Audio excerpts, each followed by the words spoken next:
And so now, my friends, we turn finally to our case studies. In our case studies today, we're going to be looking at the United Kingdom, Japan, Germany, and France. And again, remembering our seminar question that is going to ask us to choose two of these four examples and to apply the liberal, realist, or constructivist approaches in studying them in a comparative manner. So first, then, we turn to Germany. Germany is probably the European country that offers the most lessons for political scientists. We learn how borders can be artificial. Germany's late unification and subsequent plunge into lunatic nationalism teach us what can go wrong in the construction and stabilization of a new country. West Germany's post-war recovery teaches us what can go right in economic policy.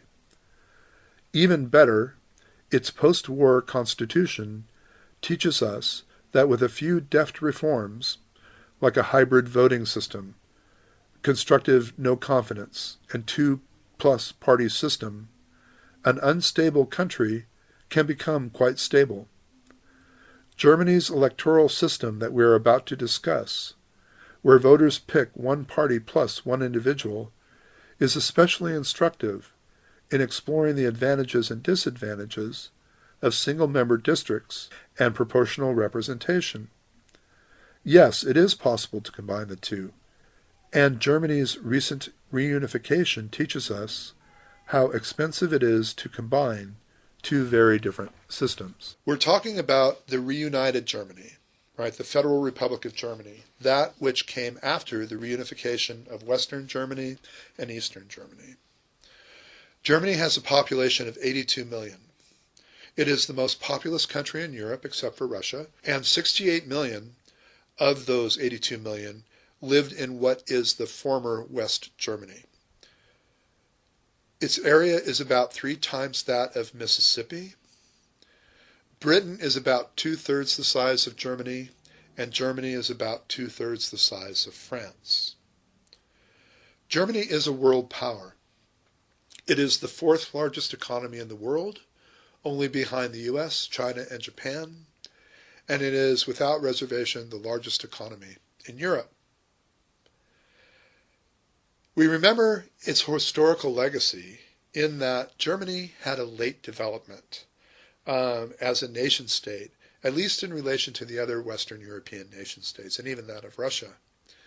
Its creation as a nation and a state didn't happen until 1870, twice if you think about the reunification of East and West Germany in 1990. It had late development in industrialization, in democratization, and in its consolidation of democracy.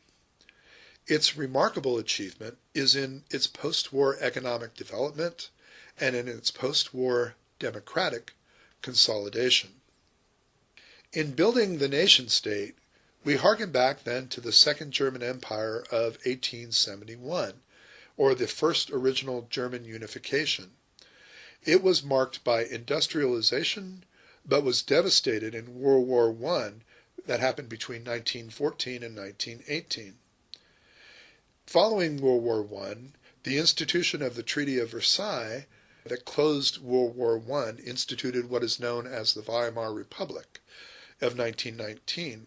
It was Germany's first real experience with democracy, but it had economic problems. First and foremost were the expectations of war reparations imposed on it by the victorious powers. In other words, they had to pay the damages that World War I brought about to the victorious powers. And so if you're trying to rebuild an economic model, if you're trying to rebuild a nation's economy, extracting vast sums for reparations, while it makes sense politically, surely, especially in the world stage, doesn't make sense economically. It had other economic problems, such as the world's Great Depression of 1929, and then finally the rise of the Nazis in 1933, that was actually a response to both the war reparations, the Treaty of Versailles, and the Great Depression. And so democracy broke down, and the Weimar Republic lost its popular elite support. The Nazi Party won 33% of the popular vote in 1932, and the institutions, the democratic institutions of the Weimar Republic, were dismantled then as well, bringing us to the Third Reich of 1933 to 1945, and World War II that ensued at the hands of Hitler and the Nazi Party. Fast forwarding then to the end of World War II, and as with Japan, the unconditional surrender of Germany, we find Germany in ruins, both politically, economically, and culturally. So many military and civilian deaths destroyed the heart of the economy of Germany. Its industry and its transportation were destroyed. I mentioned earlier that the Soviet Union, by virtue of being first on the site in coming into Germany from the east through occupation, effectively controlled occupied Germany and was known to cart off as reparations entire factories, entire trains, and just ripping everything out of Germany and carrying it to the Soviet Union under the guise of reparations. Although the Allies hadn't agreed quite yet from the Potsdam Conference about what the reparations would be, what the value would be, who would get what, etc. The Soviet Union just kind of took matters in hand and took everything that wasn't nailed down. Well, this is going to further debase the economy. I mean, if you have so many military and civilian deaths, if you have so little infrastructure, if your industry and your transportation systems are destroyed, topping on that, one of the worst famines, one of the worst winters in 1944, 1945, that just devastated the food supply across Europe totally. And we'll talk about the EU and the Marshall Plan in a future lecture. But suffice it to say, Germany was in ruins. Furthermore, Germany was divided into West Germany and East Germany. So originally, East Germany was occupied by the Soviet Union, and that included Berlin. Berlin was deep in East Germany. But the Allies, the other Allies, the United States and the United Kingdom, also took thirds of Germany as occupied territory, and then the United States broke off a part of its occupational territory and gave it to France to occupy. France wasn't a victorious ally. It was considered an occupied nation, but the historical and the cultural and the political ramifications of allowing France to help occupy Germany was vastly important as well. So Germany was basically divided into West Germany, France, England, and the United States, coming to be known as the Federal Republic of Germany, and East Germany, dominated by the Soviets, that was known as the German Democratic Republic. Both were formed in 1949. Both had an economic miracle from the 1950s and the 1970s, coming from what its starting point was. It sustained an unprecedented economic growth, although East Germany still lagged behind. Both were integrated into alliances. West Germany was integrated into the European community and into NATO. The Warsaw Pact that was headed up by the Soviet Union was the Soviet bloc's answer to NATO, creating a Warsaw Pact or an alliance, a military alliance to combat or to counterbalance NATO. And so East Germany then was part of the Warsaw Pact. The Marshall Plan, which was also known as the European Recovery Program, the ERP, was to talk about the recovery of Europe and to oppose the recovery of Germany as being nonsense. People can have both or they can have neither. George Kennan, who is a marvelous diplomat and a statesman writing on behalf of the State Department, was one of those who were arguing for the Marshall Plan. The Marshall Plan was, in effect, a relief bill created and funded by the United States for Western Europe to rebuild Western Europe's economy, to provide food and sustenance for the starving peoples of Europe following World War II. It was actually President Truman's plan, but President Truman was very unpopular in Congress, and so they named it the Marshall Plan so as to take Truman's stamp off it, knowing that it would be more likely to pass congressional muster if it didn't have Truman's name on it. So pure politics. The Marshall Plan had a great effect on Western Europe's evolution. It encouraged economic integration that led at first to the creation of the European coal and steel community among 6 nations: Belgium, France, Germany, Italy, Luxembourg, and the Netherlands. This is going to become the seed of the European Economic Community, and from there to become the EU. So the Marshall Plan, this European Recovery Program, was the genesis, was the seed for the future European Union. Really, it helped more psychologically than economically.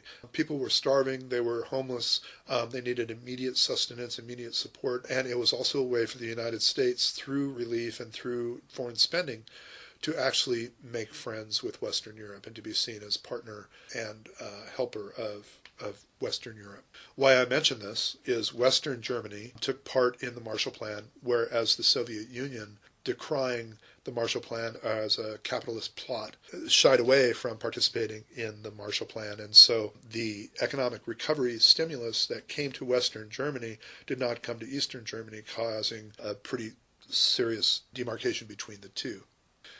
We have German reunification in 1990. The impact of Soviet politics and Gorbachev's reforms in the 1980s are written all over East Germany's history.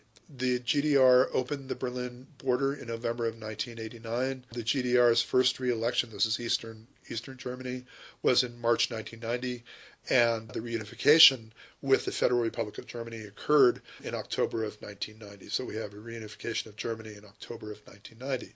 Germany is also a federal system. It is called the Federal Republic of Germany. It's a federal government that is called the Bund, and the 16 states that are called the Länder. There are other federal systems that we're going to study in the context of this course, namely the United States, and other unitary systems that are not federal by nature. We mentioned Japan as being a unitary system. It's not the only one. Great Britain and France are also unitary systems. So, this Federal Republic of Germany then is divided into 16 states. There are 10 states in the west and 6 states in the east, including Berlin.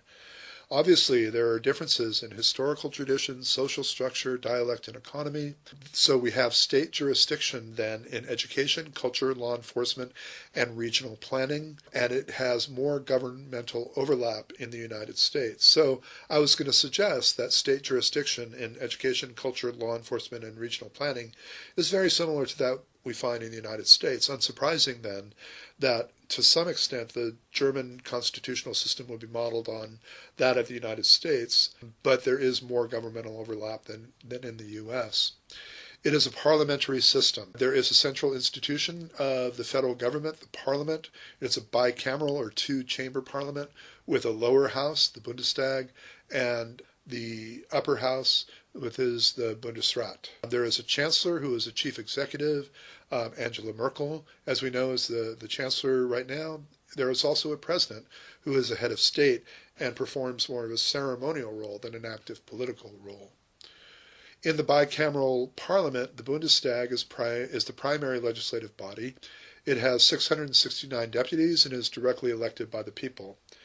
The Bundesrat represents state governments at the federal level, which is what the Senate in the United States originally did before the progressive reforms of the early 1900s. It has 69 members, 3 to 6 per state, and the state representatives are actually appointed by the state government. They are not elected by the German polity. In German parties, similar to the parties in Japan, we have the Social Democratic Party, or the SDP, which is left of center. It is the ruling coalition since 1998. It was originally Marxist that evolved to work with liberal capitalism. You also have the Christian Democratic Union, or the CDU, and Christian Social Union, CSU, which are both center-right parties. You have Free Democratic Parties, or the FDP, which is center-right and is the former German Democratic Party, or the GDP.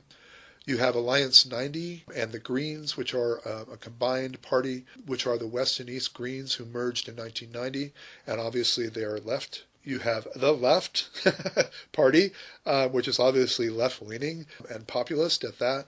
And you have the Alternative for Germany, which is the AfD, which is right to far right or nationalist populist. And so Federal Chancellor or Prime Minister Angela Merkel. The Chancellor defines government policy. The Chancellor controls the cabinet. There are 14 federal ministers. The Chancellor recommends the formal appointment or dismissal of the ministers. There is formal policy guidelines, and they are legally binding. Composition of the cabinet is a major issue in building a multi-party government.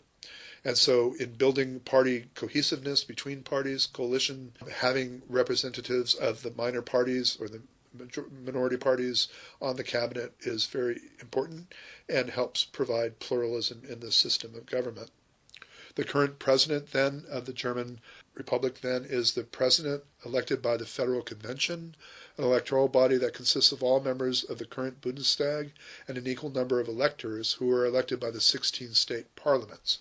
And so it's a honorific head of state, really no political power, that is elected by the lower chamber and an equal number of electors from the 16 state parliaments. There is a federal constitutional court that reviews the constitutionality of legislation.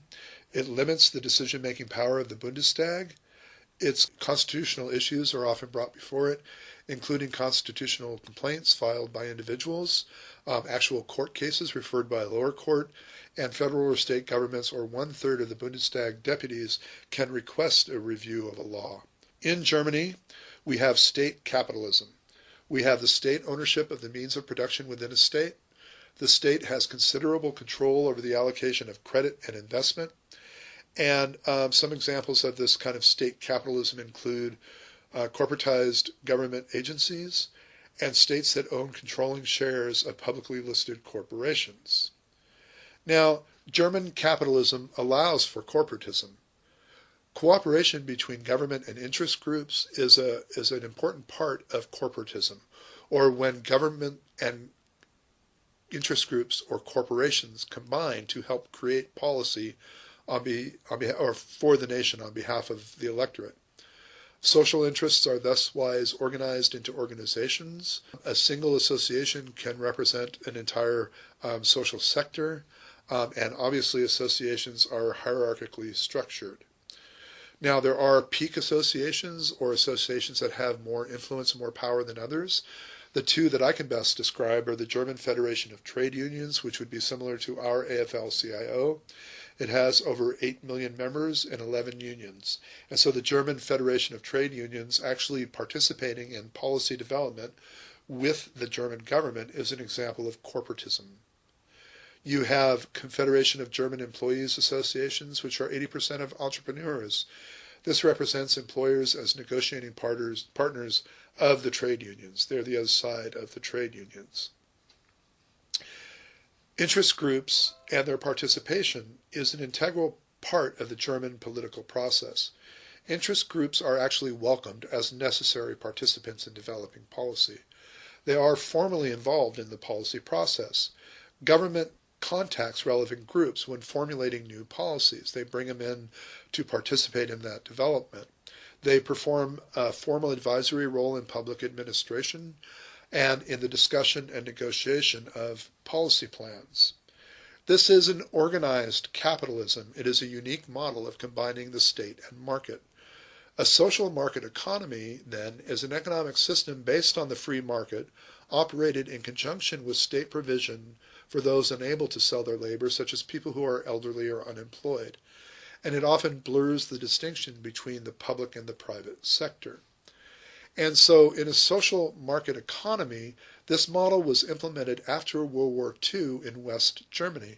The social market economic model is based on the idea of realizing the benefits of a free market economy, such as economic performance and a high supply of goods.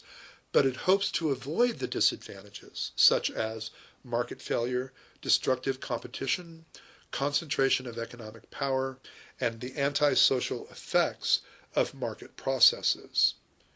And so we have then what we call Germany's reluctant capitalism. It is effectively corporatism. It is effectively a social market economy that seeks to combine the best of free market, the best of the Wealth of Nations and Adam Smith, while correcting for its failures, while correcting for destructive competition, concentration of economic power, and antisocial effects. And so in this study, I compare types of industrial capitalism with a view to identifying both convergence and divergence between countries.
We remember Japan's part in World War II, and we'll be talking about this, but the unconditional surrender of the Japanese Empire at the close of hostilities in World War II left the nation bereft, economically, politically, culturally bereft. And so to come from that place then in 1945 to the place where it is today in 2020 is a significant case study. I would argue that few nations have come half so far so fast. Capitalism is credited and free marketers present Japan as an example to emulate.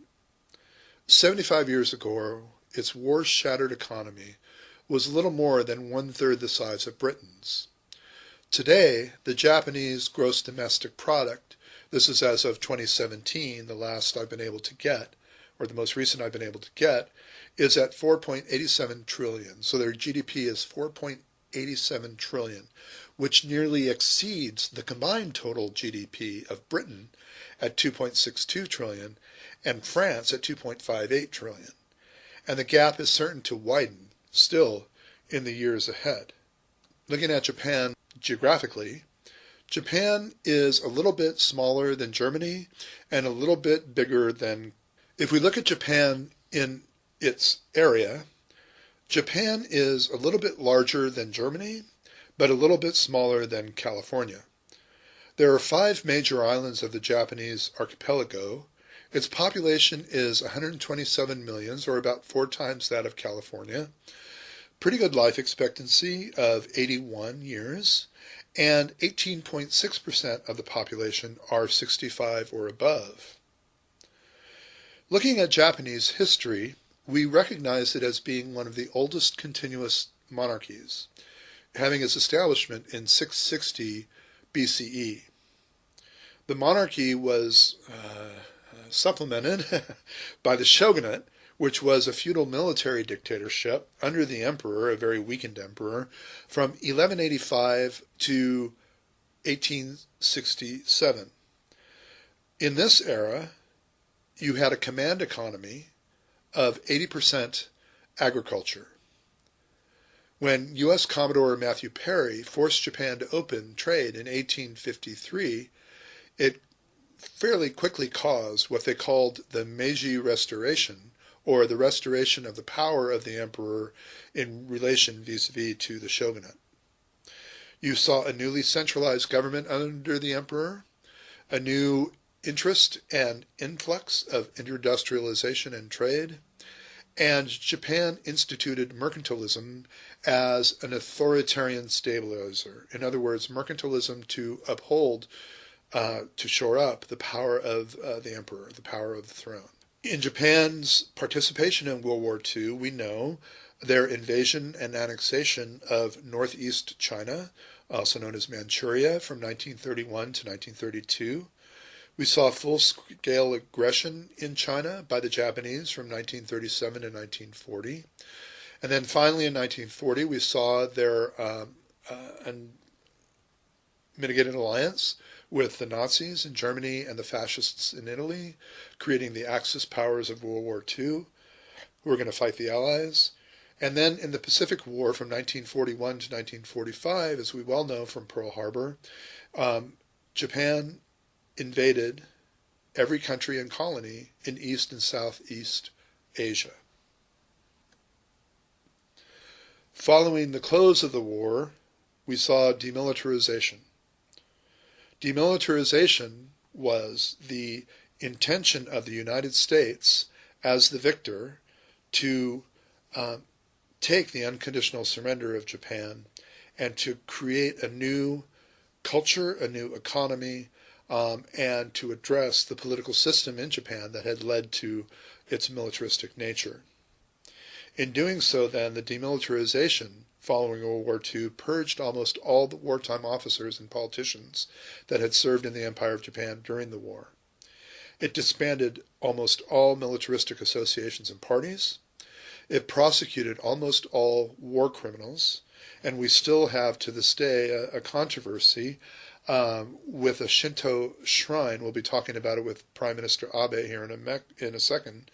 The Kasukuni Shrine, a Shinto shrine, which honors the 2,466 million kami, or spirits, that are housed in that shrine, and many of which are war dead. And so honoring that Shinto shrine is tantamount to honoring those people who participated in World War II. So you can see how that would be divisive.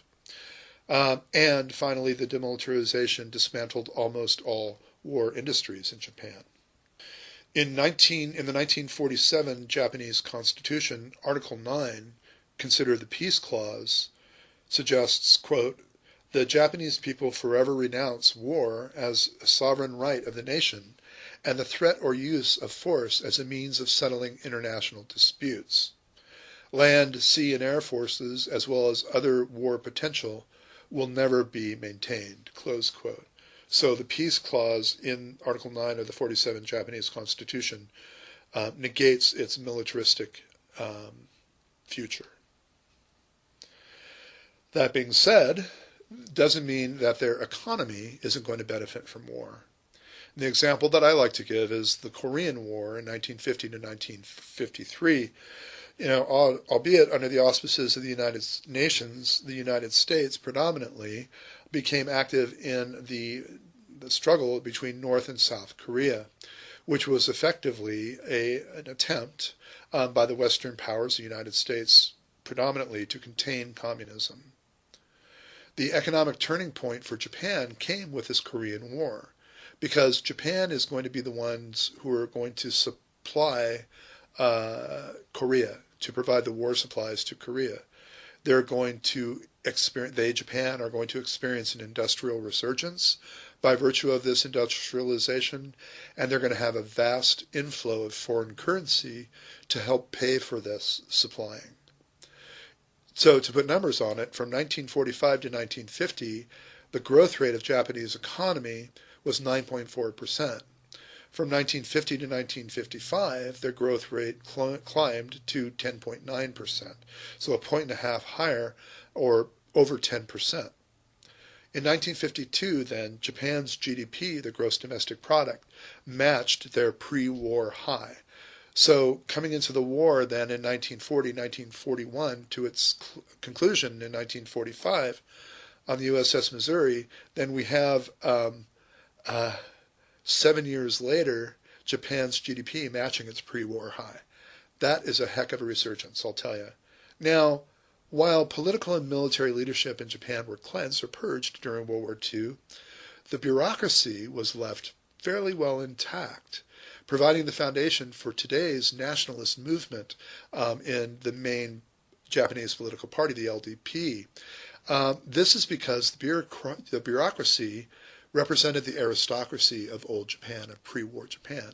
And so it created an institution in Japanese culture that actually served the occupying force, served General MacArthur, and so they were allowed to stay.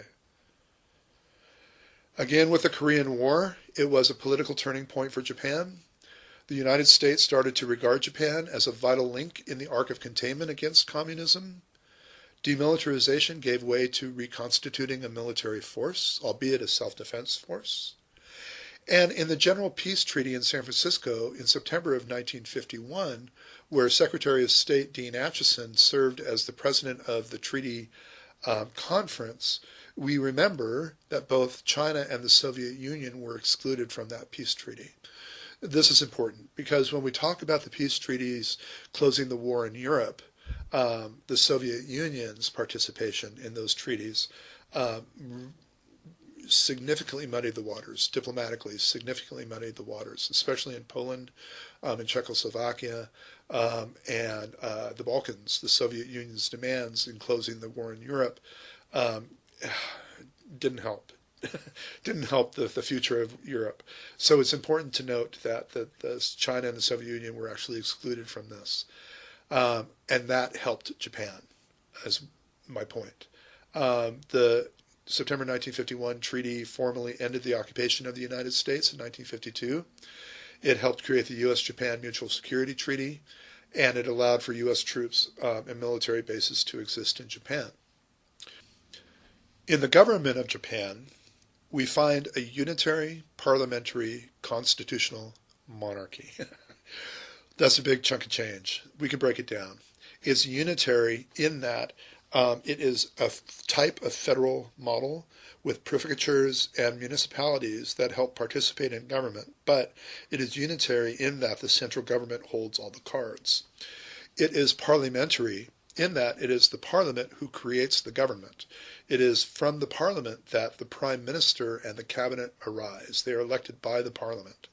So it's a unitary, parliamentary, constitutional monarchy. There is a monarchy, there is an emperor, but that emperor's powers are limited by the Constitution, as is similar in England. Queen Elizabeth II is a constitutional monarch. She is monarch by virtue of the Constitution. So that's in Japan. So again, a unitary, parliamentary, constitutional monarchy.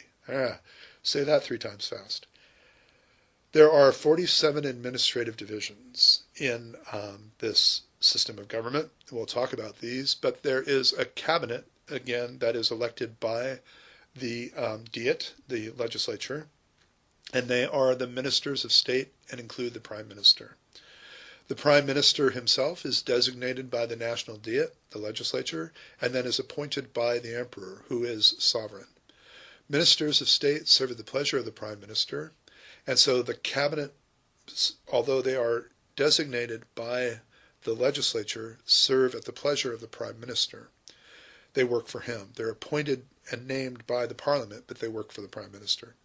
He is head of government and commander-in-chief.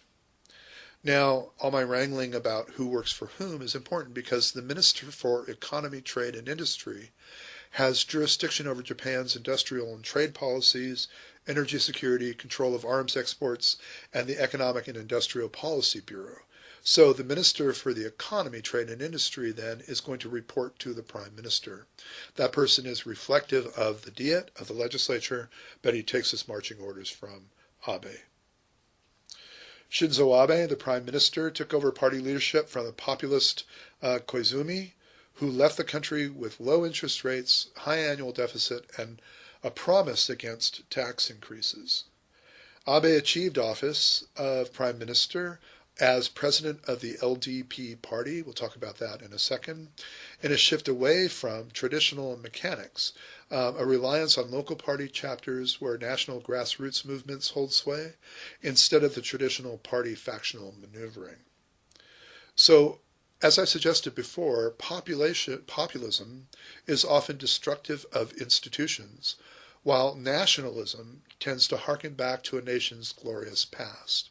And a lot of what we're seeing in the world, both in Hungary, in Czechia, and Japan, and to some extent in the United States, is this strange mix then of nationalism and populism under the overarching umbrella or the overarching banner of conservatism. And so the Japanese government then has at its center This strong central government, headed by a cabinet or executive branch, headed up by the prime minister. That being said, there are also prefectural governments and municipal governments. Before we get into that, let's get into the National Diet, the legislative branch. There is a House of Councilors, which is an upper house, which is effectively a rubber stamp of the lower house. The lower house, the House of Representatives, chooses the prime minister, passes the budget, and ratifies the treaties. Both houses are elected by parallel voting systems. In other words, they're elected individually and independently from each other, but effectively at the same time.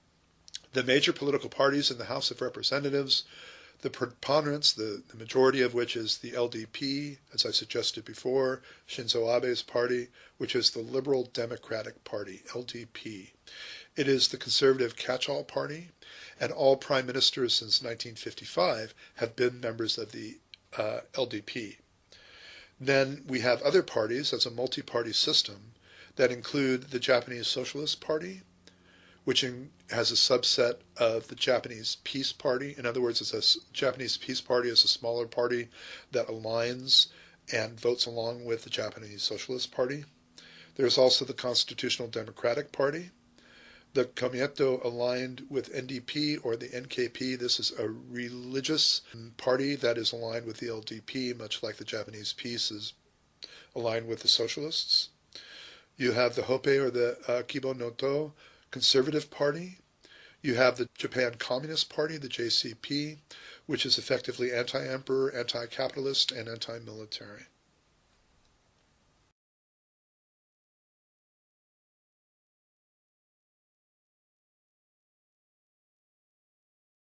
As I suggested before, the bureaucracy has a lot of power in the Japanese system of government.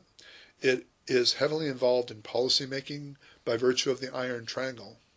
For those of you who have taken an American government class, or perhaps my American government class will know, the Iron Triangle is the unbroken relationship between interest groups in the private sector, legislative committees, or the legislature writ large, and the bureaucracy, or those cabinet-level officers and cabinet-level institutions that serve the government. And so you have an interest group who is in line with the legislative committee that is making laws that are going to affect that interest group, as well as the bureaucracy whose job is going to be to implement or affect the laws that are created by the legislature. So this relationship then between these three entities then create an iron triangle, an unbreakable triangle of influence and cause and effect within the legislative process. My favorite quote from a Japanese bureaucrat: prime ministers come and go, but we are forever. Indeed. There is a judiciary, obviously, in Japan as well, and it is also hierarchical. There is a Supreme Court.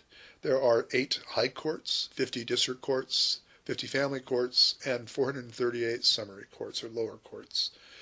There are 15 Supreme Court justices who are appointed by the cabinet. Lower court judges are nominated by the Supreme Court and then appointed by the cabinet. But we remember that with the LTP's very strong control of government since 1955, their domination and manipulation of the courts are universal. As I suggested before, there is also a local government, but this is a unitary, not a federal system, which means that the central authority holds all the cards, holds all the powers. Any power given to the local authority is delegated by the central government, and any power that can be given can be taken away. There are 47 prefectures, or regions. You could say states would be a good analogy, each with a governor and legislatures. There are literally hundreds of municipalities which are served by mayors and city councils, very similar to what we have here. Local government conducts roughly 2/3 of all government spending and brings in about 1/3 of all tax revenues. Now, as we shift then from looking at Japan's history and its political structure, we now tie it in from the political structure to the economic model.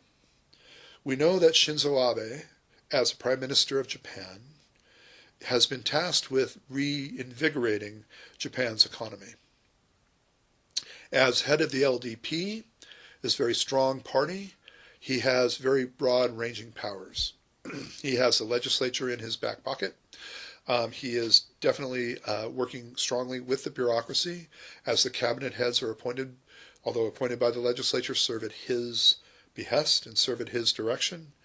So Abenomics, then, is a conjuncture of Abe, which is Shinzo Abe, the prime minister, and nomics. So it's his economic model. It's called Abenomics. Now, roughly, my friends, there are two schools of thought in economics. One preaches that if everything is left to the forces of free and competitive markets, then resources will be distributed efficiently, and that therefore it is more harmful than beneficial for the government to intervene in the markets through fiscal and monetary policies and through vigorous regulations. Now, those who advocate this way of thinking are known as neoclassicists or conservatives. They harken back to pure capitalism, Adam Smith, Wealth of Nations capitalism, Ronald Reagan and Margaret Thatcher capitalism.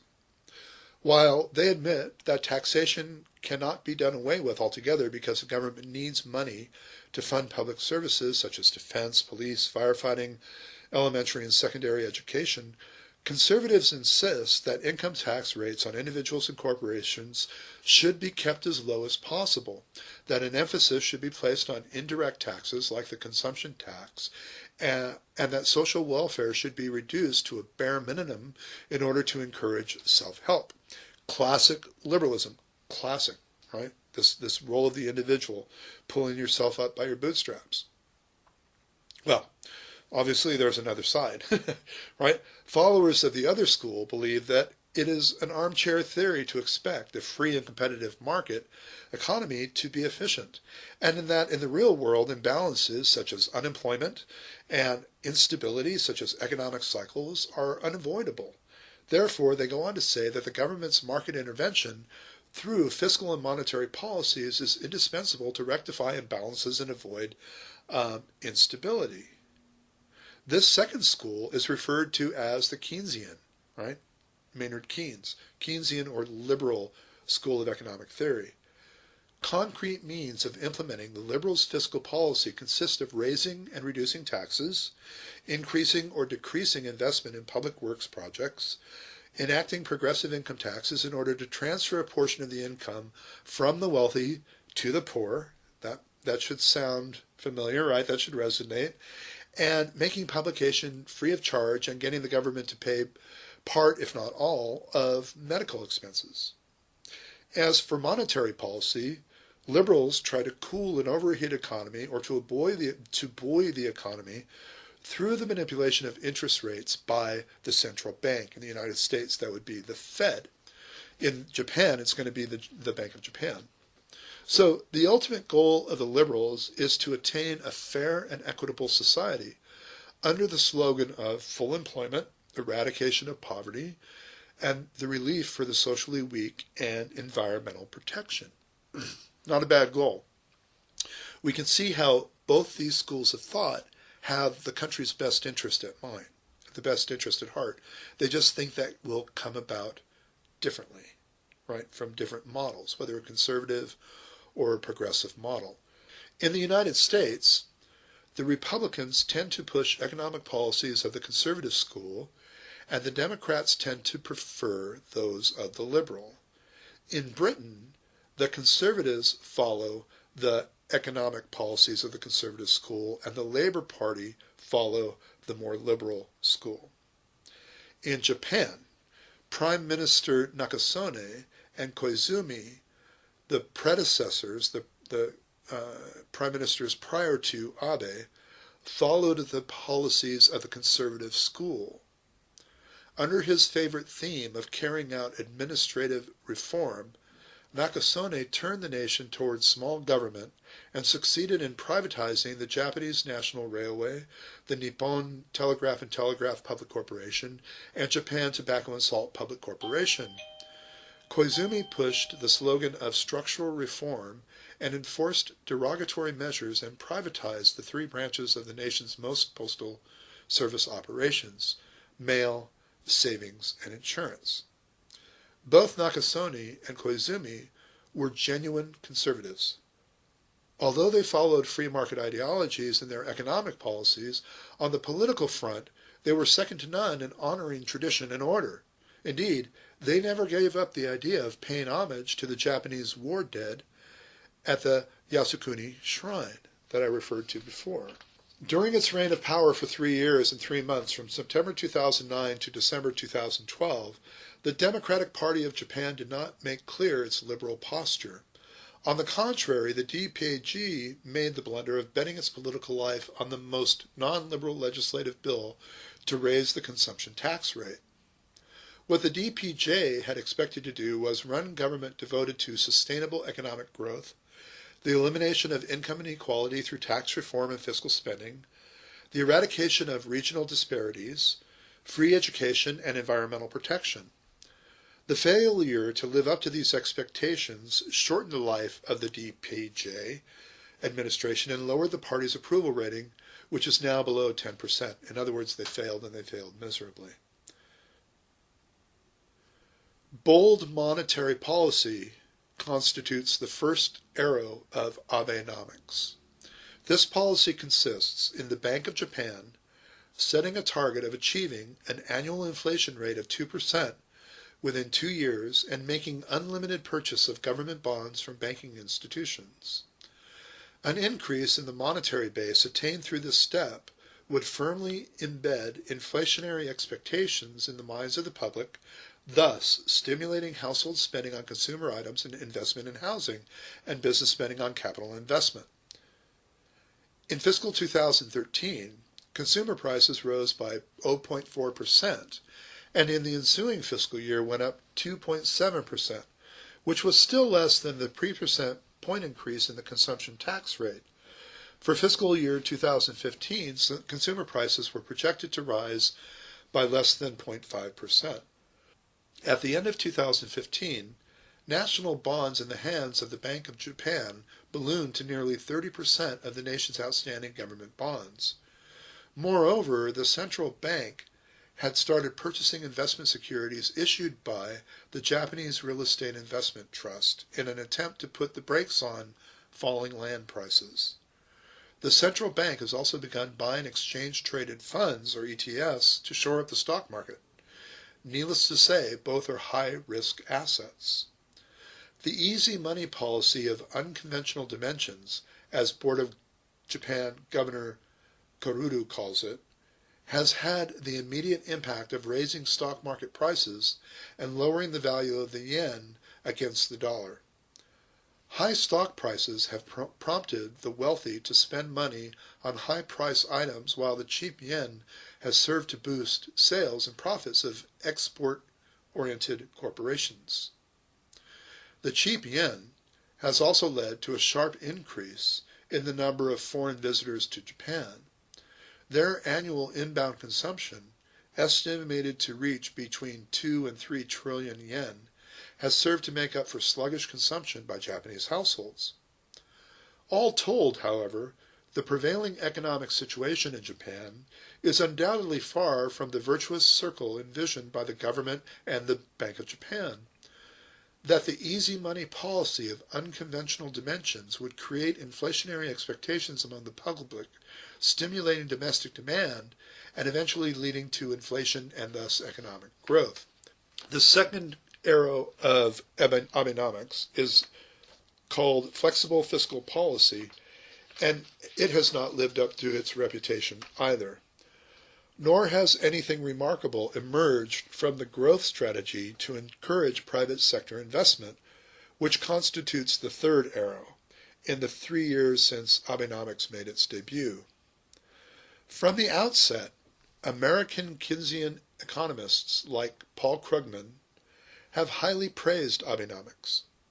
In contrast, Martin Fieldstein and other genuine neoclassical economists labeled it bad policy. After all, Abenomics is truly Keynesian, in that it is based on the assumption that fiscal policy and monetary policy are effective. But it does not necessarily attach importance to helping the weak or rectifying disparities between rich and poor. Also conspicuous is its strong tendency to make light of market forces and to control the economy, as exemplified by Abe's personal call on the private sector to raise wages and increase investment. In addition, the Prime Minister has been pursuing genuine conservatism, as evidenced by his steamrolling through the Diet the State Secrets Bill and the Security Bill that includes self-defense forces' participation in collective self-defense, and by his intention of revising the Constitution. Abe's policies, aimed at imposing more control in both the political and economic arenas, cannot be called either conservative or liberal. They can perhaps be most appropriately called state capitalism, as exercised in countries like China, Russia, and Singapore. Okay, so having looked then at Japan's political and economic structure and its shift from capitalism to mercantilism by virtue of Abenomics,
in French history, we find that it has manifested itself through 5 republics and 2 empires. We have the First Republic that was ended in 1803 by Napoleon and the creation of Napoleon's First Empire. We then have the Second Republic that was ended in 1851 by Napoleon III's Second Empire. The Third Republic was ended in 1940 by German occupation, and then the Fourth Republic lasted from 1946 until 1958, so following the liberation of France at the end of World War II, going then until 1958. The Fifth Republic then has its originations in the Fourth Republic. The Fourth Republic, again, was established in 1946, and it was a parliamentary form of government that collapsed in 1958. The main cause of its collapse was its political instability. The parliament in the Fourth Republic was very fragmented, and the executive was very weak as a result of unstable parliamentary coalitions. And we remember from our conversations both in Japan and Germany, parliamentary coalitions refers to bringing together distinct parties, minority parties, to form a coalition, to form a government. So when the situation in the Algerian War of 1954 to 1962, a colonial war in France, became worse, then the government failed as a result. So the origins of the Fifth French Republic saw its beginnings with General Charles de Gaulle, who had headed up the French government in exile during World War II, during the German occupation. He lived from 1890 to 1970, and he had actually retired from politics in 1946, but at the request of the French, came back in 1958 to propose and reform the Constitution in order to strengthen the executive and then limit the power of the parliament. And so in September of 1958, the new French Constitution was approved by referendum, and on October 4th, 1958, the new Constitution entered in force. The Constitution of 1958 created a new system that was called semi-presidential. And so instead of having a parliamentary form of government, we have now a semi-presidential. So the term was first introduced by the famous French political scientist Maurice de Viger. It is disputed, and not all scientists accept it or agree on the countries which belong to this idea of a semi-presidential government. The essential forms of the current French government include a president of the republic who serves as head of state. They are elected for 5 years, well, since constitutional revision of 2000, before it was 7 years, and they are elected through direct universal suffrage, with some very significant powers of political direction. Another aspect of an essential form of the French government is that it includes a prime minister. The government is guided by the prime minister, who is appointed by the president, but is politically accountable to the parliament, which can revoke their confidence in the prime minister. So in many cases, the head of state and the head of government are two different offices. Whether that office is head of state or head of government, and whether that is a prime minister or a president, is different from system of government to system of government. In France, though, the government is guided by the prime minister, who is appointed by the president. The president is head of state.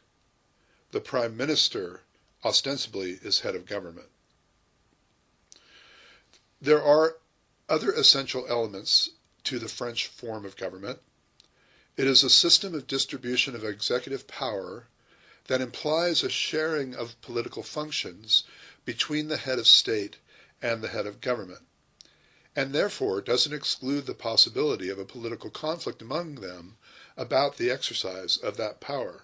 Indeed, the office of the president is the result of a compromise between de Gaulle's more radical ideas, in that he wanted to give powers of political direction to the president, and those who inclined toward the parliamentary system and wanted to imitate the Westminster model as found in the United Kingdom. The outcome was a system where the president had mostly arbitrary functions within a form of government that significantly weakened the powers of the parliament and the political parties, strengthened the powers of the executive, but did not assign to the president the direction of the executive. Well, so you have the Constitution versus the actual role of the president. In France, the Constitution seems to assign to the president a mostly arbitral function, or an arbitrary function. However, if one analyzes the single functions assigned to the president and the ways in which those functions are concretely exercised, one can appreciate the politically active role that the president plays. And they enjoy decisional autonomy, buck stops here autonomy, in which heads of state and parliamentary forms of government don't often have.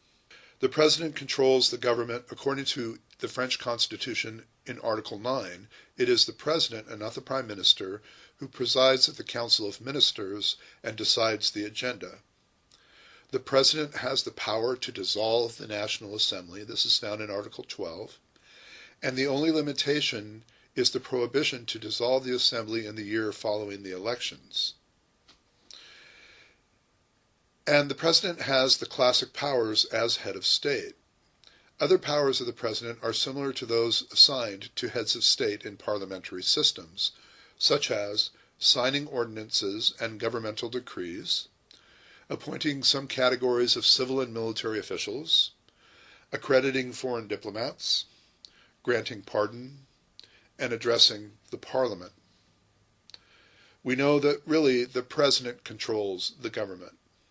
The president appoints the prime minister, and by virtue of being able to appoint them, is also able to remove them.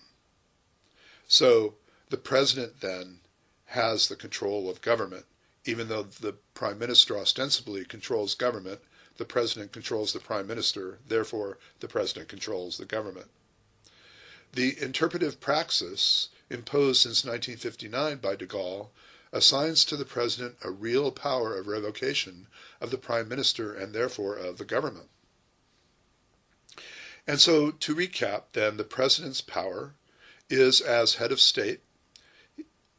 In this instance, we're dealing with Macron, so I can positively say he appoints the prime minister, appoints ministers, can dissolve the National Assembly, can submit legislation to referendum on proposed government or parliament, has the emergency power of up to 6 months, is commander-in-chief of the armed forces, and as I suggested earlier, his term was reduced from 7 years to 5 years, established in 2000, and now also has a 2-term limit of these 5-year terms, so a total of 10 years, and that was established in 2008.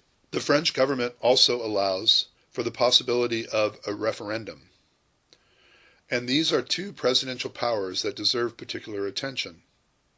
Article 2 of the French Constitution grants the president the power to present a draft law for approval through a referendum without a prior parliamentary vote.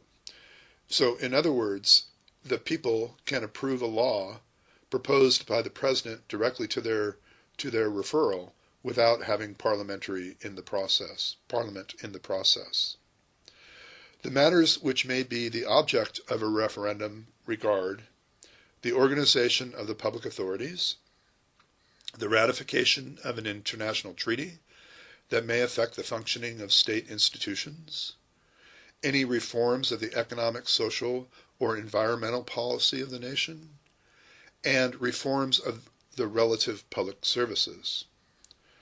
The president may call for a referendum only through a proposal by the government or the parliament.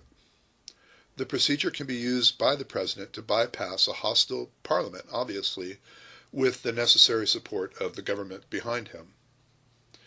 In 2008, the constitutional reform gave a similar power on the same matters to 1/5 of the members of parliament, or about 182 people, supported by 1/10 of the electors, or 4.2 million people. The referendum in this mechanism may not be called for by the people directly, which is an exception to systems that do allow referenda, because the meaning of the referenda is usually direct popular initiative and participation, as it is in the state of California that we know. And so really the working relationship between the president and the prime minister is key. The president again appoints and chooses the prime minister and other ministers. The president chairs the council of ministers. And so the prime minister has to harness parliamentary majority for presidential policies. Parliament's motion of censure against the government then would call for a failure of the prime minister and therefore the need for the president to reappoint a new prime minister. So we touched on the powers of the president. What are the powers then of the prime minister? The Constitution, in fact, assigns also to the prime minister very significant powers of political direction. This is consistent with the general strengthening of the executive versus the legislature introduced by Charles de Gaulle in the 1958 Constitution, specifically in Articles 20 and 21 of the French Constitution. The interpretation of the Constitution of de Gaulle and his party shifted the center of gravity of the system toward the president, to give the president more power in relation to the parliament, because that was the problem with the prior constitution. It kept stalling because parliamentary cohesion was lacking. But the Constitution allows also a different allocation of power. During the presidency of Valéry Giscard d'Estaing, from 1974 to 1981, the role of the prime minister became much more important for political reasons.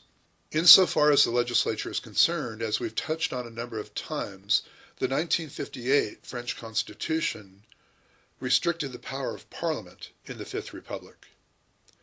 Its makeup is thus. There are two houses, a National Assembly of 577 members, and an upper house, a Senate, of 321.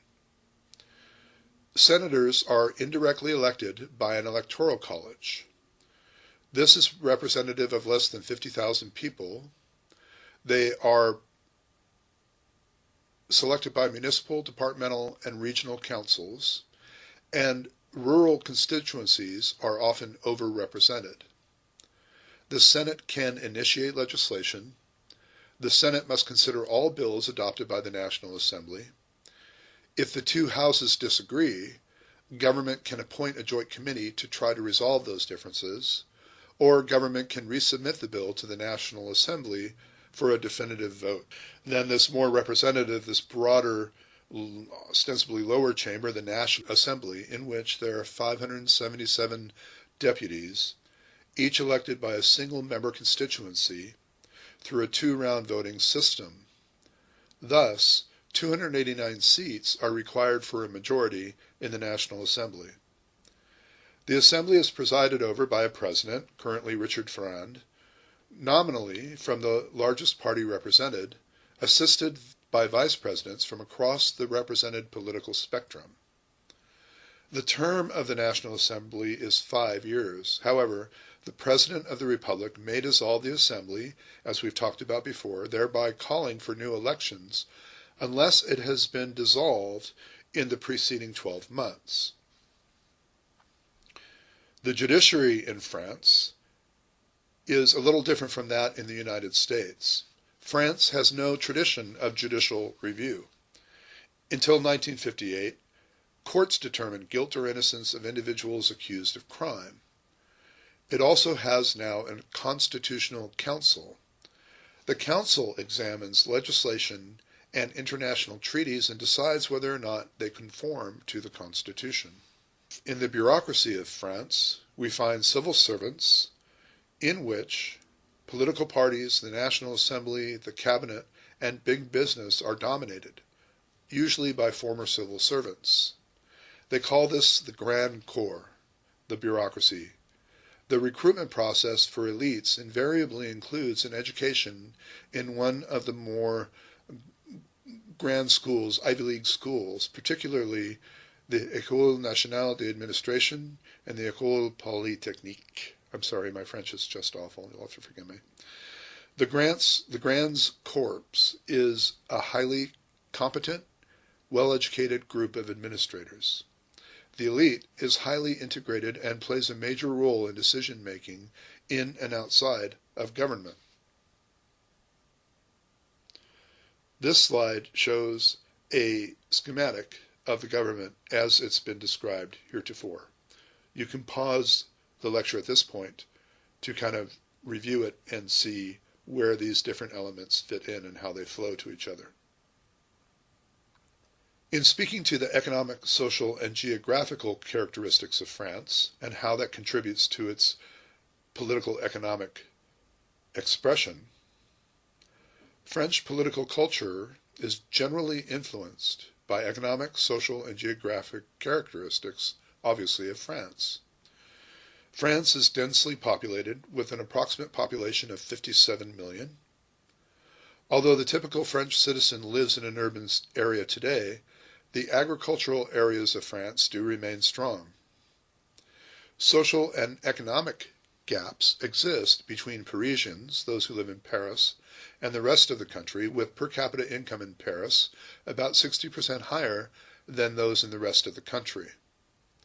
The northeast quadrant around Paris is highly urbanized and industrialized, while the west and the south remain rural and agricultural. France, obviously, is famous for its wine, its produce, its poultry, its grains, and its geese. There is a vital importance to the ideology in France, and as it is linked to its history. The French are fascinated with their own history and love abstract and symbolic discussions.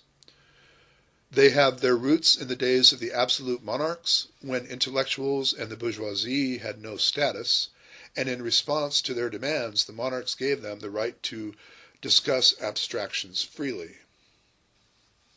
there is an inherent distrust of government and politics in France. The modern tendency is to distrust the government, but that tendency to criticize the government and think it not to be trusted does not affect the loyalty that the common citizen holds for local government officials. In prior lectures, we've defined nationalism and we've compared it and contrasted it to populism. In France, there is a very important, dearly held sense of nationalism.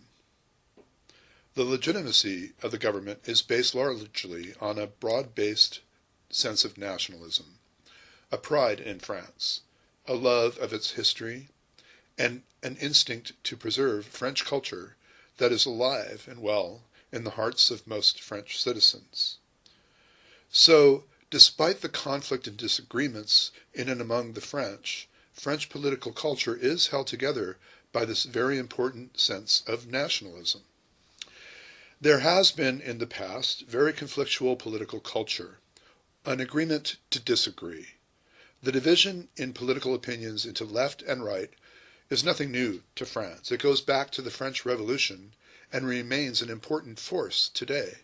Consensus often has been reached by uniting behind a strong, charismatic leader, only to be lost when the leader dies or goes into disfavor.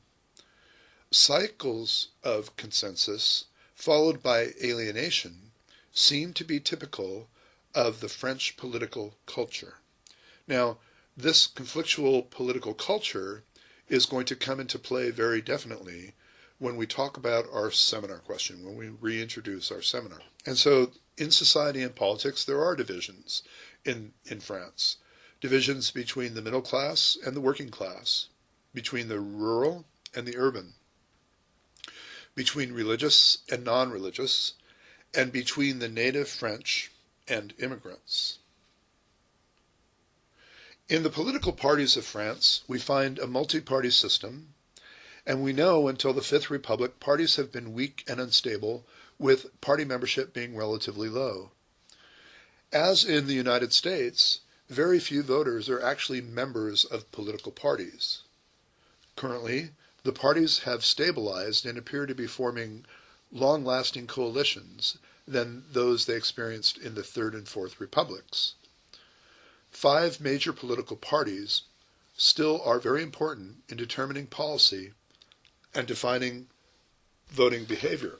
The parties in France currently are the UDI, which are the Union Democrats and Independents, and they date from 2012. You have the Socialist Party, which includes social democracy and dozens of iterations, and they harken back actually to 1929. You have the DM, or the Democratic Movement, that began its participation in 2017. You have LR, or Les Républicains, who began their party in 2002. And you have the REM, the Republicans, who were established in 2016. And so while there are 5 major parties, you'll find that with the exception of the Socialist Party, all of them have been formed in the last 20 years. And so parties are a vibrant, contemporary reflection of the politics and the ideologies of the voting public generally. So again, on the left, you have the Communist Party, the PCF, and the Socialist Party, the PS.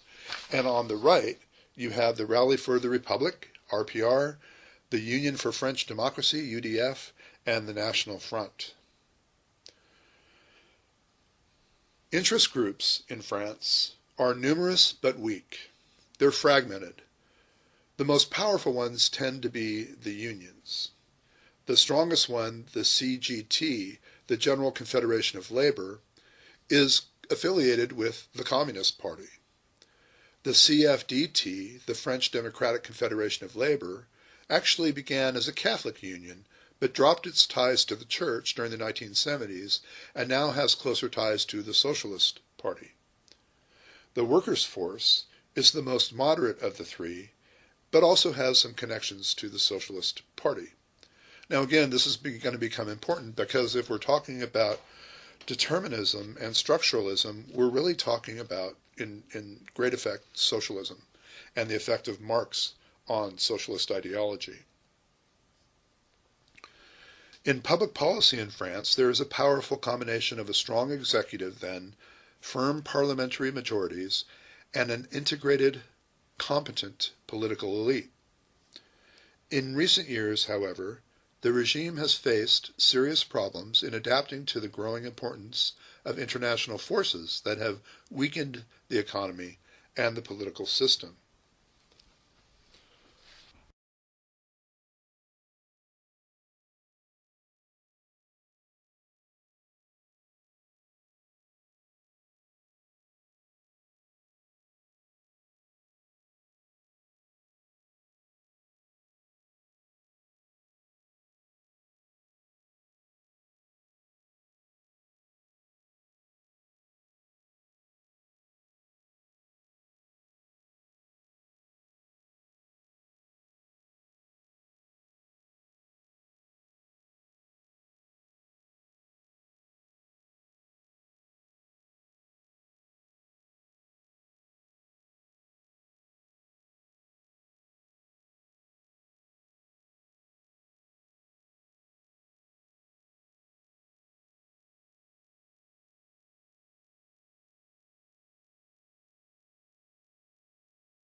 There are traditional elements that include the antiquated features of the monarchy and the unwritten constitution in the British system. We have gradualism. We have the existence of the monarchy itself.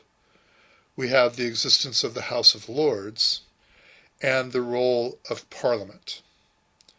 Now, we know from our English history that the unwritten Constitution of England really had its foundations in the year 1215 with the Magna Carta. We know that Magna Carta established that even the monarch would be bound by law, that there must be common council before taxes were imposed, that courts had to be held at regular times and at fixed places, that there was an inherent due process, and most importantly for our studies today, it established the ideal of the freedom of trade. The unwritten Constitution of England was furthered in 1689 in what was termed the Glorious Revolution that established the Act of Settlement between King William and Queen Mary and Parliament.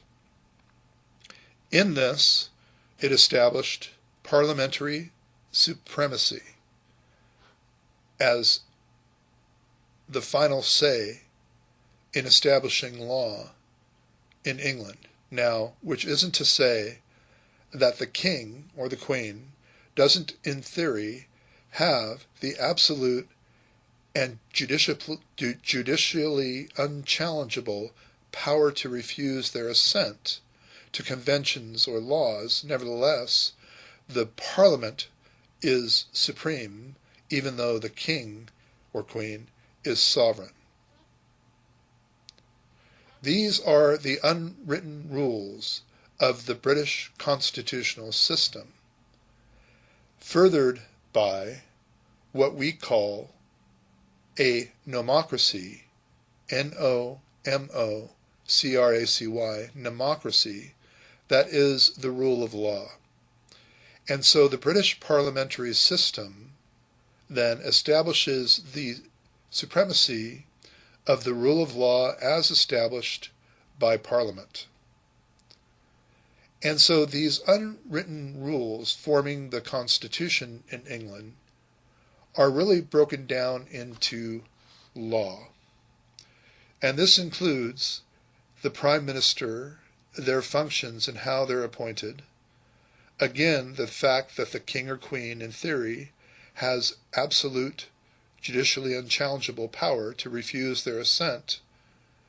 And finally, that the courts and the judgments of the courts are actually subsumed to the Parliament. In other words, there is no power greater than Parliament, and that includes the court or the sovereign, the king. Quite a different system than what we're used to seeing when we looked at France, when we looked at Germany, and when we looked at Japan. And so these different systems of government then are establishing different opportunities, case studies for us to look at the different perspectives.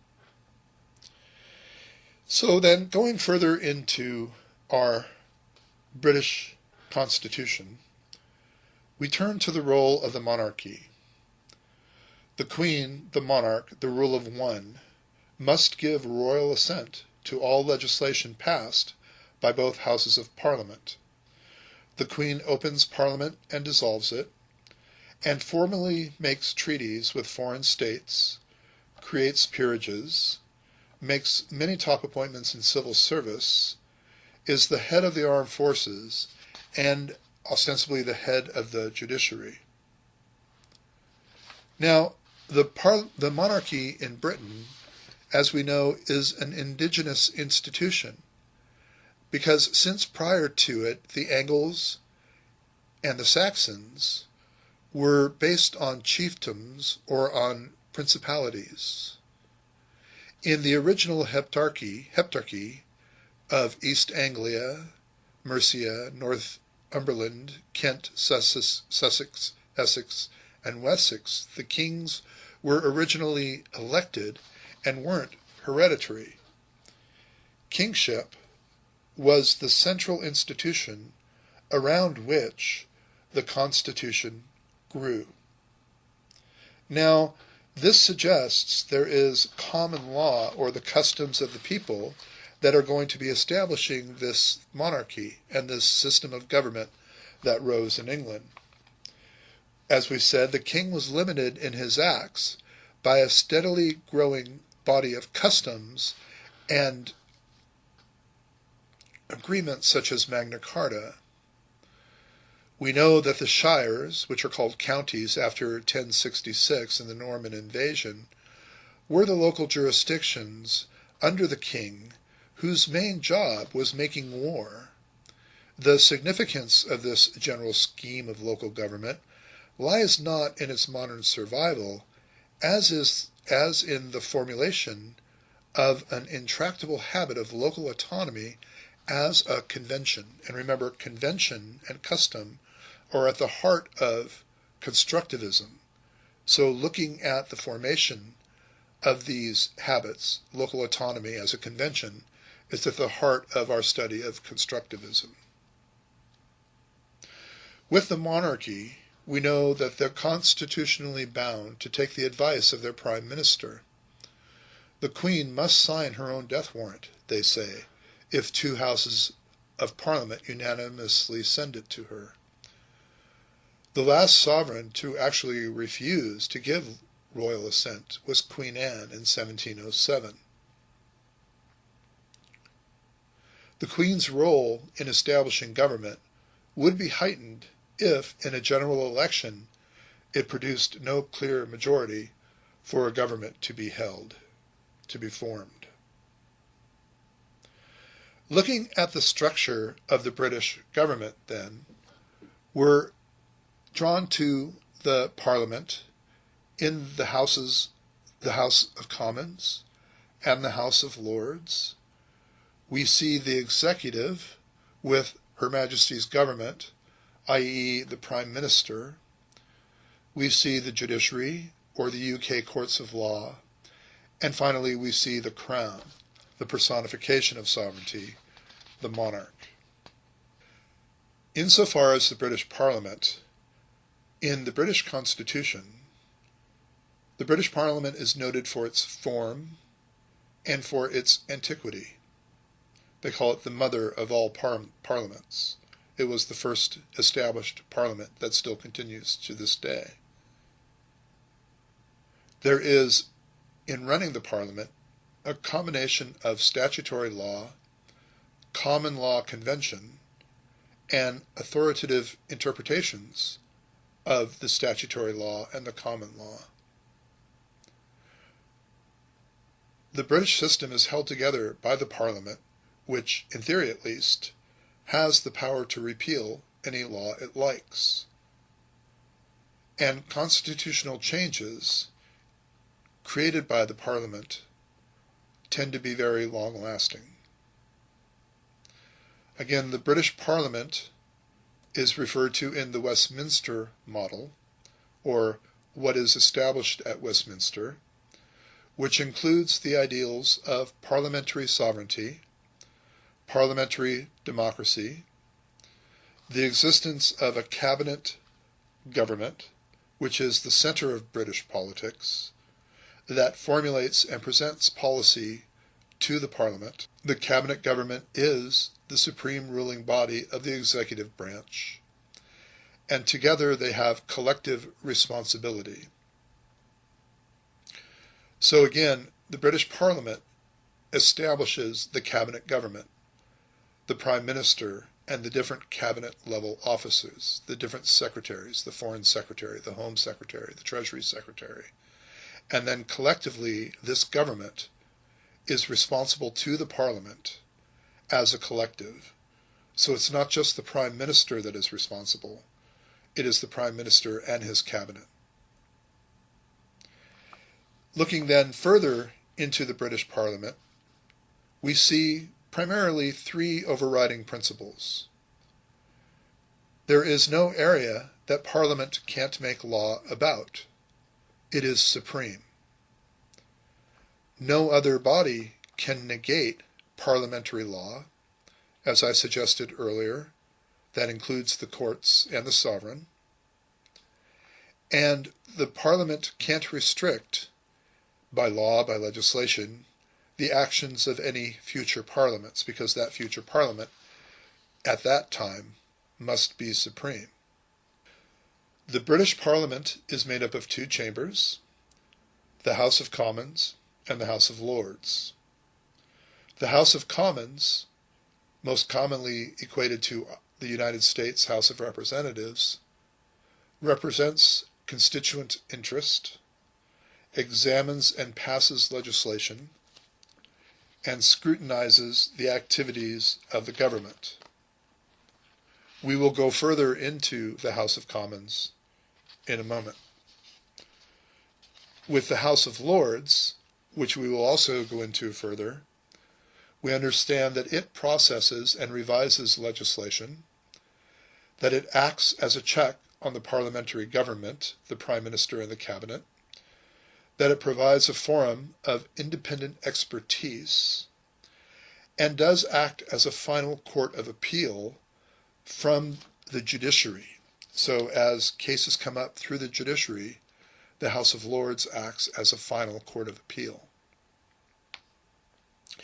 And so the House of Commons, in creating the House of Commons, the road to Parliament, in the election process, holds what's called the first past the post, or the person winning the most votes wins, which is common in countries that were of British origin or originally British colonies. A commission known as the Boundary Commission deals with the size of the districts of which a member of Parliament represents, and party allegiances of those elected members of Parliament are not in the same proportions as the votes cast throughout the country. And finally, the turnout in elections for Parliament have been declining in the last 20 years. The House of Commons, since 1945, has had a common average life expectancy of 3 years and 7 months. So the Prime Minister can call for dissolving Parliament, asking the Queen for a royal proclamation. After Parliament is dissolved, at the request of the Prime Minister, the basic rule is that a general election must take place on the 17th day, excluding Sundays and holidays, following the date of the proclamation dissolving the Parliament. So as we're in the United States, our elections every 2 years for the House of Representatives, every 6 years rotating for the Senate, and every 4 years for the President, the campaign begins well in advance of those elections. In the United Kingdom, the election must take place on the 17th day following the date of the proclamation, so within about 20 days. So looking at the Prime Minister and the Cabinet, we understand that the Prime Minister is considered really first among equals. They are a member of the Parliament and a leader of the majority party. They speak legitimately for all members of Parliament. They choose the cabinet ministers and important subordinate posts.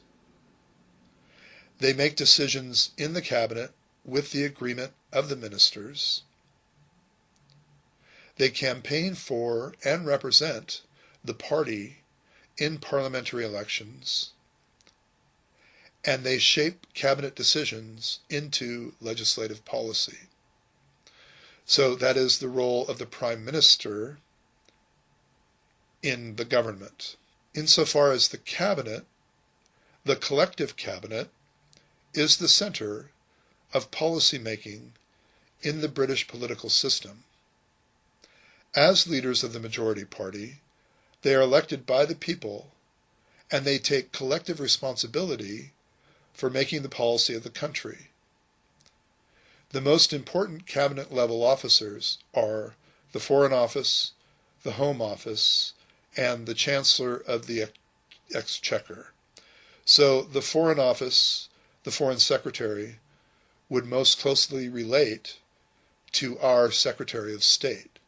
Except, remember, in our system, in the United States system, the President takes advice from his Secretary of State, but makes decisions personally. In the United Kingdom system, since it is a collective cabinet center for policy making, the Foreign Secretary, the Secretary of State, is responsible for developing policy on behalf of the cabinet government. We remember that parties exist in the UK system as they do in the United States system, and as in the United States, party discipline is very important in British politics. If party members do not support their party leadership, the government may fall into crisis, and this comes to what is known as a vote of confidence or vote of no confidence. So when the government, remember the Prime Minister and the Cabinet, formed by the Parliament at the behest of government, at the behest of Parliament, and formed then at the request of the monarch, loses the confidence of the Parliament, it is generally a party-related issue. So usually it's a vote on a key issue within the party, this vote of confidence. If the issue is not supported, then the cabinet, by tradition, must resign immediately, and new elections for members of Parliament must be held, as I suggested, as soon as possible.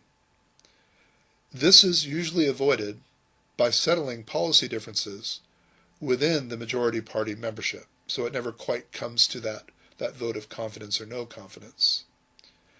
If the party loses a vote of confidence, all MPs, members of Parliament, lose their job.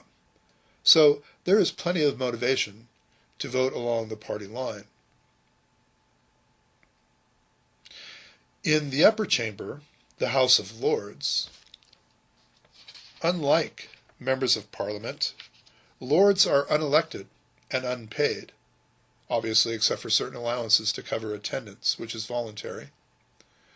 There is no upper limit in the number of members. There are currently 730 peers, or lords, in the United Kingdom that have the right to sit in the House of Lords. The House of Lords is the final court of appeal on points of law for the whole of the United Kingdom in civil cases, and for England, Wales, and Northern Ireland in criminal cases. This work is carried out by the Law Lords, or a subset of the House of Lords, who act specifically as a court of appeal. So, in the House of Lords, we find two distinctions. First are life peers. Life peers are appointed by the Crown by the advice of the Prime Minister. The majority of the total membership is made up of life peers of about 600, and titles cease on the death of the peer. They are not hereditary titles, hence the term life peer. There are also, though, law lords. There are up to 12 that I suggest hear appeals from the lower courts. They answer questions on major points of law, and in 2009, an independent UK Supreme Court opened, ending the idea of judicial function of the Parliament, although that has been backed off and is currently in flux, in change. In England, we also have a bureaucracy made up of civil servants. There are hundreds of thousands of civil servants in the UK. They administer laws and deliver public services. Most do clerical and routine work for the bureaucracy. There are a few hundred who directly advise ministers and oversee the work of departments. There are top civil servants and bureaucrats who usually stay within their departments, while ministers are party officials who move with party demands. Therefore, the top civil servants often have a great deal of input into policy making. And so this is very similar to the system that we have in the United States with the bureaucracy, where the cabinet-level secretaries, who in this instance would be equated to the ministers, come and go with presidential administrations. So the Secretary of State, the Secretary of Defense, the Secretary of the Treasury can be changed either by a sitting president or in transition between presidents. Same is true in the UK, again, where the ministers, being party officials, move with party demands, but the top civil servants and bureaucrats usually stay within their departments. The bureaucracies are served in the United Kingdom by an interesting aberration that's called quangos, or quasi-non-governmental organizations. There are about 6,000 at present, and 90% operate at the local level. Some advise on policy, others deliver services, but all are created by acts of Parliament and are publicly funded. A couple of examples would be the Forestry Commission, the British National Trust, that covers publicly held land and special historical sites, and also the Crown Estate. The Crown Estate is a quango, a quasi-non-governmental organization that supports specific royal residences such as Buckingham Palace and Windsor Castle. The sovereign, Queen Elizabeth, doesn't herself own Buckingham Palace or Windsor Castle. They're held in trust by the Crown Estate, which is a quango, or a part of the bureaucracy. As I've suggested before, the judiciary branch in the United Kingdom comes under parliamentary sovereignty. In other words, Parliament's decisions are final, and thus has limited in the United Kingdom the development of judicial review as we have in the United States. So again, remember, all this is struck to constructivism and how the system of government and the conventions and norms of a political system help drive the political environment and the economy. If then in the United Kingdom the judiciary branch doesn't have the ability to overthrow acts of Parliament, this means that Parliament's sovereignty is absolute. So the only thing that British courts can do is to determine whether government decisions violate the common law or previous acts of the Parliament. By tradition, British courts cannot impose their rulings upon Parliament, the Prime Minister, or the Cabinet. Now, we know that the law lords can settle disputes from lower courts. They are a court of appeal, but they do not have the power of judicial review, so their authority is inherently limited. As I suggested in the prior slide, there was a Constitutional Reform Act of 2005 that provides for a Supreme Court of the United Kingdom to take over the existing role of the law lords, but that is in flux in 2020, and we're not quite sure where that's going to land yet. So then, remember that the judicial branch, as established in 2009, currently has the highest appellate court in all matters of English law, Welsh law, Northern Irish law, Scottish law, and the devolution of issues. There are 12 professional judges appointed by the House of Lords. There are no term limits, but they can be removed by an address of Parliament because Parliament is supreme. Judges are forced to retire either at 70 or at 75, and the composition of the court is a president, a deputy president, and 12 permanent justices. So that is a review of the UK political system, looking at it as a very unique system, an unwritten constitutional system of norms and conventions. It's really very unique, which lends it well to our study of constructivism. Having then concluded our 4 case studies of Germany, Japan, France, and Britain, we turn back to our seminar question. As stated, each of the 3 main IR perspectives, realism, liberalism, and constructivism, has its own view of the state as described in Chapter 3 of our textbook, as well as in our recorded lecture on IR theory. So, utilizing the comparative approach we've now established in this lecture, please choose 2 of the 4 case studies to develop an analysis of paths of political organization and legitimacy in those states, using each of the 3 IR perspectives as a basis of comparison.